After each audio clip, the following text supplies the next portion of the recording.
मोहब्बत थी तो जाने दिया, मोहब्बत थी तो जाने दिया, जिद होती तो बाहों में होती.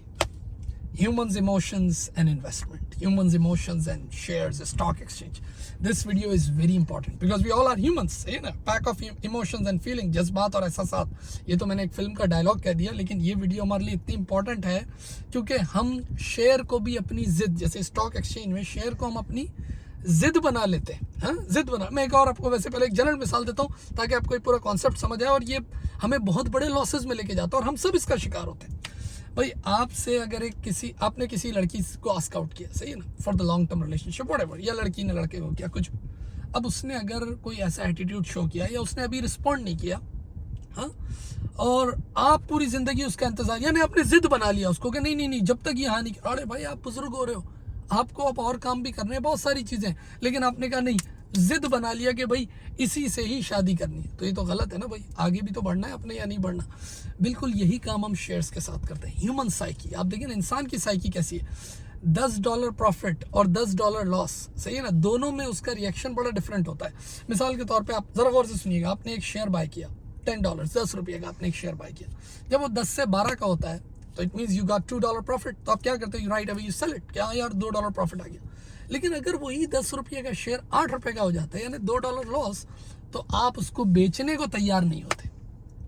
पूरी मार्केट बता रही है, हालात बता रहे हैं, फंडामेंटल्स, टेक्निकल, सारी नॉलेज ये कह रही है कि ये शेयर अब 7 का हो जाएगा, 6 का हो जाएगा, लेकिन आप बोलते हो नहीं. आपने बिल्ली की तरह आंखें बंद की हुई कि तूफान खतरा नजर आता है, बिल्ली आंखें नहीं बंद कर लेती. अब बोलते हो नहीं नहीं नहीं यार मैं नहीं बेच सकता, मुझे, यानी unrealise, this is unrealise loss. For example अगर एक शेयर $10 से if it's $8, fair market value उसकी $8 हो गई है और आप नहीं बेच रहे, आपके नहीं बेचने से क्या होगा, आप और ये $7 का होगा, $6 का होगा, $5 का होगा, और बिल आखिर कहीं $2 का होगा, and then you are going to surrender. फिर आप सरेंडर करोगे तो आपने कितना बड़ा लॉस लिया.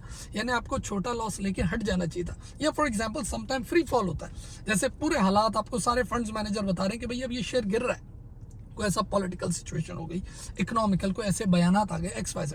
जब 10 से 8 का हुआ, आपने कहा नहीं मैं तो नहीं बेचूंगा. ह्यूमन भाई जिद पकड़ ली ना शेयर की, जिद पकड़ ली शेयर की कि इसी शेयर से कमाना है.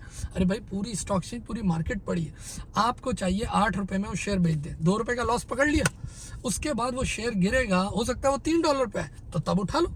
तो इसका मतलब क्या होगा कि वो इतने बड़े फ्री फॉल से आप बच गए, आपने पैसे भी विड्रॉ कर लिए और अल्टीमेटली आपके पास वही शेयर वापस आ गया, बाद में ले लिया आपने शेयर.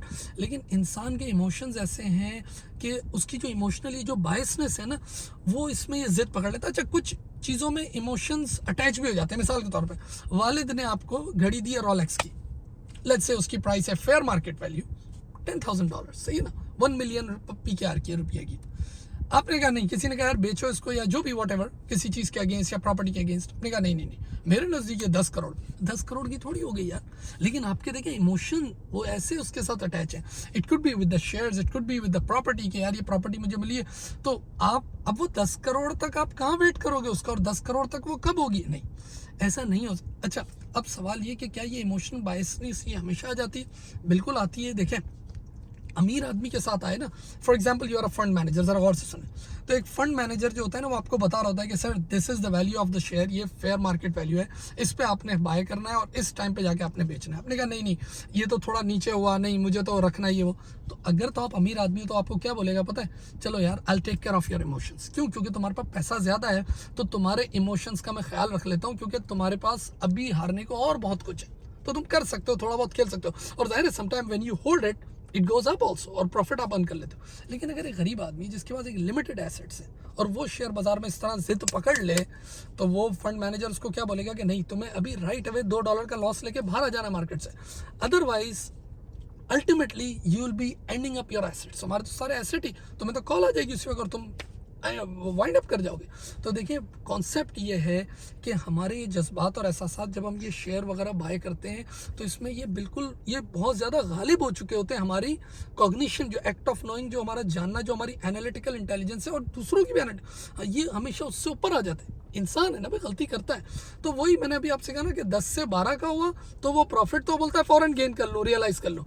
लेकिन जब 10 से 8 का हो तो बोलता है नहीं, यानी आप वो लूजिंग पोजीशन को होल्ड करके रखते हो. क्योंकि आप बोलते हो अगर मैं होल्ड करके रखूंगा ना इसका मतलब I have not face the loss. No, you already face the loss. Loss हो चुका है, अनरियलाइज लॉस है। आप बल्कि और नीचे की तरफ अब जाने की बात करो। लेकिन मैंने अभी जो बिल्ली वाली मिसाल दी, या वही बात जो कर रहा हूँ ना कि जिद नहीं पकड़नी भाई, किसी एक शेयर से नहीं कमाना, और बहुत सारे शेयर्स हैं। तो यहाँ पर आखिरी बात यही है कि टेक्निकल नॉलेज, हाँ, ये टेक्निकल नॉलेज जो है ना is not only the technical knowledge is not enough for investment, for entering in the stock market या any market.